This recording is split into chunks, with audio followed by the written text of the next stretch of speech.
మీ business ఏదైనా మీ ఊర్లో promotion చేయాలంటే అది సుమన్ టీవీతోనే సాధ్యం. ఇప్పుడే సంప్రదించండి. Welcome to Suman TV. ప్రస్తుతం నేనైతే ఉన్నాను శ్రీకాకుళం జిల్లా టెక్కలి నియోజకవర్గంలో. ఇక్కడంతా చూడొచ్చు, ఓ తల్లి కడుపు కోత అనే పోస్టర్ని ఇక్కడున్న ప్రతి ఒక్కరు కూడా పాదచర్యులైతే కావచ్చు, వాహన చోదకులైతే కావచ్చు, ప్రతి ఒక్కరు కూడా ఎత్తి చూసి చదివి కన్నీరు పెట్టిస్తున్న ఘటన అయితే ఇక్కడ చోటు చేసుకుందని చెప్పవచ్చు. ఒక బిడ్డ 12 సంవత్సరాల బిడ్డ పాము కాటు కారణంగా చనిపోతే ఆ తల్లి తల్లడిల్లుతున్న వేదన వినూత్నంగా ఇక్కడైతే తెలియజేస్తున్నారనే చెప్పుకోవచ్చు. సో ఇక్కడంతా కూడా పీపుల్ అంతా కూడా చూస్తున్నారు. ఒకసారి వాళ్ళని అడుగుదాం. అమ్మ, ఆల్రెడీ అక్కడ పోస్టర్ని ప్రతి ఒక్కరు కూడా చూస్తున్నారు. ఆ పోస్టర్ని చూస్తుంటే అసలు ఏమనిపిస్తుంది మీకు? డాక్టర్లే దేవుళ్ళు అని అంటారు. ఇప్పుడు ఎవరిని నమ్మాలో కూడా మాకు అర్థం కావట్లేదు. మా మొర ఎవరితో చెప్పుకోవాలి?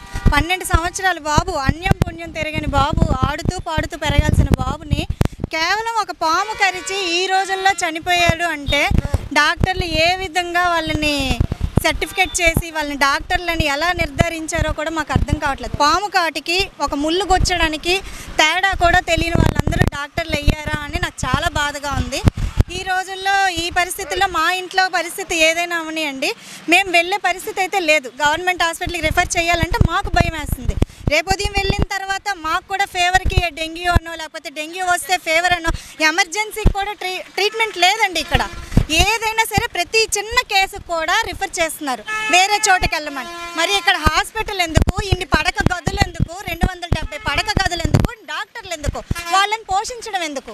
బిడ్డకి కరిచింది, పామా గుచ్చుకుంది, పుల్లనా తెలియని పరిస్థితిలో వైద్య సిబ్బంది ఉన్నారంటే ఇది ఏ విధంగా, ఏ కోణంలో చూడొచ్చు? యాజ్ ఏ పేరెంట్గా మీరేమనుకుంటున్నారు? యాజ్ ఏ పేరెంట్గా నేను ఇది చూసిన వెంటనే చాలా బాధ కలిగిందండి. రేపొద్దున మా పిల్లలకి ఇలాగైతే మాకు ఎలాంటి పరిస్థితి వస్తుందో మాకు ఒక్కసారి అలా చూసిన వెంటనే చాలా భయం వేసింది.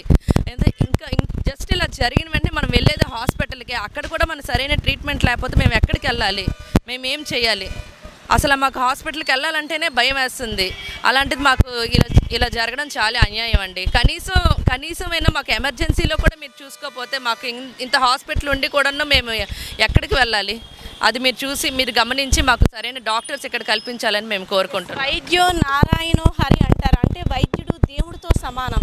సో నా బిడ్డ దక్కుతాడు, నా బిడ్డకి ఏమైందో సర్టిఫై చేస్తారు, ఆరోగ్యపరంగా నా బిడ్డ మళ్ళీ తిరిగి వస్తాడని ఆ తల్లి ఎంతో ఆశగా ప్రాధాయపడుతూ వైద్యుల దగ్గర తీసుకెళ్ళింది.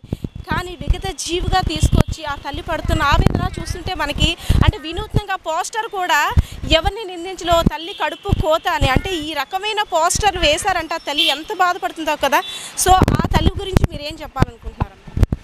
అంటే ఇప్పుడు ఇక్కడ ముళ్ళు పాము గుచ్చిందని వాళ్ళు హాస్పిటల్కి తీసుకొచ్చిన డాక్టర్సే ముళ్ళు గుచ్చింది అని చెప్పి 2 అవర్స్ లేట్ చేశారు. అంటే ఇప్పుడు హాస్పిటల్కి వెళ్ళాలి అంటే శ్మశానంకి వెళ్ళాలి అన్నంత భయం వేసేస్తుంది ఆ బాబు చనిపోయే దీన్ని బట్టి చూస్తుంటే. అంటే ఇలాంటి పరిస్థితి ఇంకే పిల్లలకి రాకూడదండి.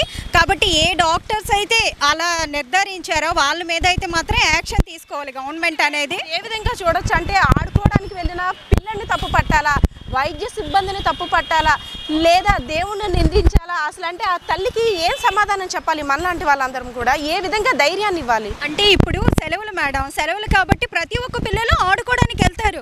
పాము కలుస్తుందని ఎవరేం వెళ్ళరు కదా. కాబట్టి ఆ పిల్లలు ఆడుకుంటారని ప్రతి పేరెంట్స్ కూడా పంపిస్తారు. అలాంటి బాబుకి ఈరోజు పాము కరిసిందంటే వైద్యుడు అంటే డాక్టర్లు అంటే దేవుళ్ళతో సమానం. అలాంటి దేవుళ్ళే ఇలా నిర్లక్ష్యం చేసేసి 2 అవర్స్ లేట్ చేసి ప్రాణం మీదకి వచ్చిన తర్వాత అప్పుడు పాము కరిసిందని చెప్పి వేరే బలగ హాస్పిటల్కి ప్రిపేర్ చేయడం అనేది కరెక్ట్ కాదు కదా. ఇక్కడ 270 పడగలు ఉన్నాయి. ఎందుకు అలాంటి హాస్పిటల్, అంత పెద్ద హాస్పిటల్ కట్టుకొని మెరుగైన వైద్యం లేనప్పుడు ఎందుకు అలాంటి వేస్ట్ కదా. కాబట్టి గవర్నమెంట్ దీనికి ఎవరైతే సంబంధించిన వాళ్ళ డాక్టర్స్ ఉన్నారో వాళ్ళ మీద యాక్షన్ తీసుకొని ఇంకెప్పుడు కూడా ఇలాంటి ప్రాబ్లం రాకుండా చూసుకోవాలి అని గవర్నమెంట్ని అయితే నేను కోరుకుంటున్నానండి. Thank you ma'am. చూసారుగా, 12 సంవత్సరాల బిడ్డ అంటే కడుపులో పడిన నలుసు దగ్గర నుండి పిల్లడి జీవితాన్ని తల్లి భవిష్యత్తు ఎంత అందంగా ఊహించుకుంటుందో అలాంటి బిడ్డ పెద్దోడవుతాడు, తన ప్రయోజకుడు అవుతాడని ఊహించుకుంటున్న ఆ తల్లికి ఒక్కసారిగా పాము రూపంలో తన బిడ్డని మృత్యు కబలించిందని తెలిసేసరికి వైద్యులైనా సరే నా బిడ్డని రక్షిస్తారు, నా బిడ్డని నేను తెచ్చుకుంటానని ధైర్యంగా వెళ్ళిన ఆ తల్లికి దేవుడు వేసిన శిక్షనే చూడాలి. ఆఖరికి ఆ తల్లి సూసైడ్ చేసుకొని ప్రాణాపాయ స్థితిలో ఉన్నప్పుడు కూడా నా కొడుకు దగ్గరికి నేను వెళ్ళిపోతాను అని ఆ తల్లి డిసైడ్ అయిందంటే ఇప్పటికైనా అర్థమవుతుంది కదా ఆ తల్లి పడుతున్న ఆవేదన ఏంటో. ఇలాంటి పరిస్థితి ఏ తల్లికి రాకూడదని మనం కూడా కోరుకుందాం. సరైన చికిత్స అందించలేని ఆ వైద్య సిబ్బందిపై తగిన చర్యలు తీసుకోవాలని కూడా ఇక్కడ ప్రజలంతా అయితే కోరుకుంటారు. పరిస్థితి అయితే ఇది. కెమెరా పర్సన్ నరేష్తో పద్మ, సుమన్ టీవీ, శ్రీకాకుళం.